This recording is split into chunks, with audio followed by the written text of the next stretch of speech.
ఆర్&బికి మేడారం జాతర పనులు రికార్డులు అప్పగించాలని దేవాదాయ శాఖకు ఆదేశం.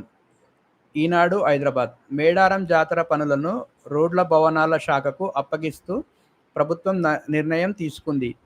దేవాదాయ శాఖకు ఈ పనులను పర్యవేక్షించే సాంకేతికత లేనందున ఈ నిర్ణయం తీసుకున్నట్లు పేర్కొంది. ఈ మేరకు ప్రభుత్వ ప్రధాన కార్యదర్శి రామకృష్ణారావు ఆదేశాలు జారీ చేశారు. సమ్మక్క సారలమ్మ జాతరకు అన్ని సౌకర్యాలు కల్పించాలని ప్రభుత్వం నిర్ణయించింది. దేశంలోని వివిధ ప్రాంతాల నుంచి అధిక సంఖ్యలో వచ్చే భక్తుల కోసం మౌలిక సదుపాయాలతో పాటు గద్దెల ప్రకారాన్ని పునర్నిర్మించాలని నిర్ణయించింది. గద్దెలకు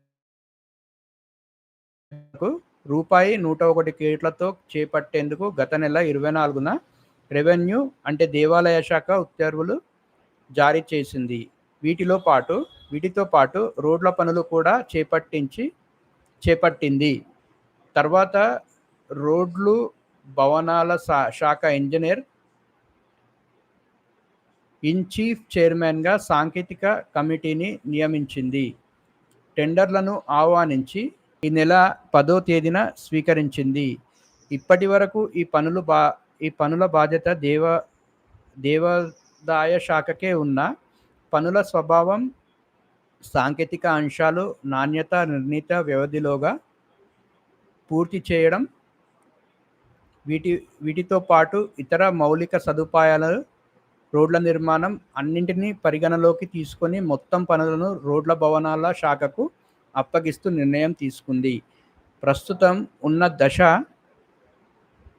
దశ నుంచి పనులను స్వాధీనం చేసుకోవాలని రోడ్ల భవనాల శాఖకు సూచించడంతో పాటు ఈ పనులకు సంబంధించిన రికార్డులను ఆర్&బికి అప్పగించాలని దేవాదాయ శాఖ ప్రభుత్వ ప్రధాన కార్యదర్శి ఆదేశించారు. That's great. ఇది గైస్ ఆర్&బికి మేడారం జాతర పనులు అప్పగించారంట. సో ఇది మేడారం జాతర యొక్క రిపోర్ట్.